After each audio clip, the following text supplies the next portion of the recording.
एक ऐसा वक्त जब जरूरत है जंगलों और वाइल्ड लाइफ को बचाने की, उस वक्त में उनसे उनका अधिकार, उनका प्रोटेक्शन तक छीना जा रहा है। यानी कि अब तक संरक्षण की जो योजनाएं बनी थी वो सब बेमानी है, वो सब दिखावा थी। जिन पर मोटा खर्च आया था वो अब कोई मायने नहीं रखती। हाल में अरावली के 100 मीटर के दायरे को लेकर जो नई बहस छिड़ी है, हम भी उसकी जमीनी हकीकत देखने के लिए निकले, एक आशंका लिए कि क्या वाकई 100 मीटर की जरूरत है या इसके पीछे कोई बड़ा खेल चल रहा है।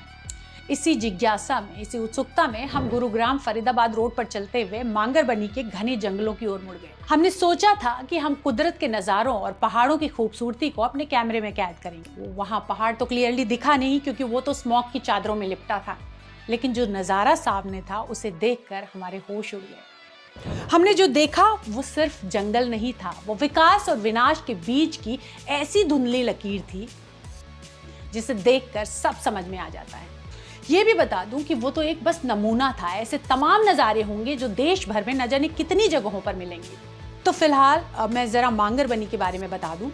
तो सबसे पहले तो जब हम दिल्ली एनसीआर में अरावली की बात करते हैं तो मांगरबनी का जिक्र जरूरी इसलिए है कि तकरीबन 500 हेक्टेयर में फैला दिल्ली एनसीआर का सबसे पुराना और घना जंगल है।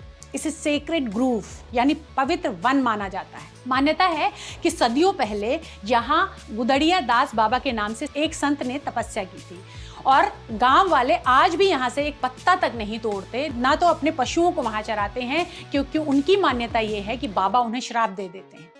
मतलब सदियों पहले से ही यहाँ के जंगलों को संरक्षित करने के प्रयास चल रहे थे। ये तो पौराणिक बात हुई, इसका ऐतिहासिक महत्व भी है।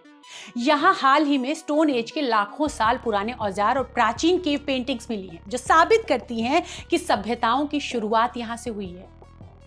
ये इलाका हमारी सभ्यता की जड़ है। भौगोलिक रूप से ये गैर मुमकिन पहाड़ की श्रेणी में आता है, जो हमारे इकोसिस्टम की रीढ़ है।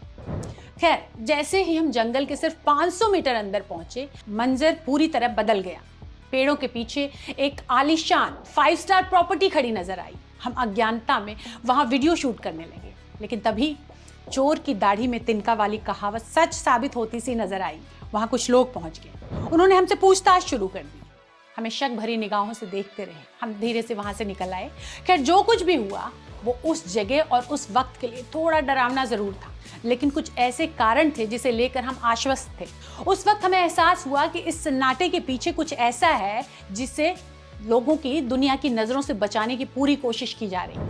सबसे बड़ा सवाल ये कि साल 2016 में जब हरियाणा सरकार ने यहाँ 500 मीटर का नो कंस्ट्रक्शन जोन घोषित किया था, तो ये लग्जरी प्रॉपर्टी नियमों की जद से कैसे बच गई। दूसरी बात, ये पूरा इलाका तेंदुओं का यानी कि लेपर्ड्स का नेचुरल कॉरिडोर है, जहां किसी भी रोशनी या मानवीय दखल यानी कि ह्यूमन इंटरफेरेंस जानवरों के लिए घातक साबित हो सकती है। मांगर की पहाड़ियों की जमीन पहले शामलात यानी कि साझा जमीन थी, जो बाद में प्राइवेट हाथों में चली गई। हालांकि बिल्डर्स का दावा है कि उनके पास CLU यानी कि चेंज ऑफ लैंड यूज और जरूरी परमिशन है, लेकिन सवाल उनसे नहीं है, सवाल तो सिस्टम पर है। सरकार ने इतने संवेदनशील और सदियों से प्रोटेक्टेड इस महत्वपूर्ण जंगल में इस तरह के कमर्शियल निर्माण की इजाजत आखिर दी तो कैसे। सवाल सिर्फ एक प्रॉपर्टी का नहीं है, सवाल उस नीयत का है जो अरावली को सिर्फ जमीन का एक टुकड़ा समझती है। सोचिए, अरावली में यहां से लेकर राजस्थान तक न जाने कितने ऐसे प्रोजेक्ट्स होंगे जो अब तक सिर्फ कागजों पे एक हस्ताक्षर, एक दस्तखत का वेट कर रहे होंगे, लेकिन बैकग्राउंड में काम धड़ल्ले से चल रहा होगा। और अब जबकि अरावली को संरक्षण को लेकर नियम बदल रहे हैं, संशोधन हो रहे हैं, उसमें इन इलीगल प्रोजेक्ट्स की राहें और आसान हो जाएंगी। तो क्या ये सब सरकार की सोची समझी प्लानिंग थी?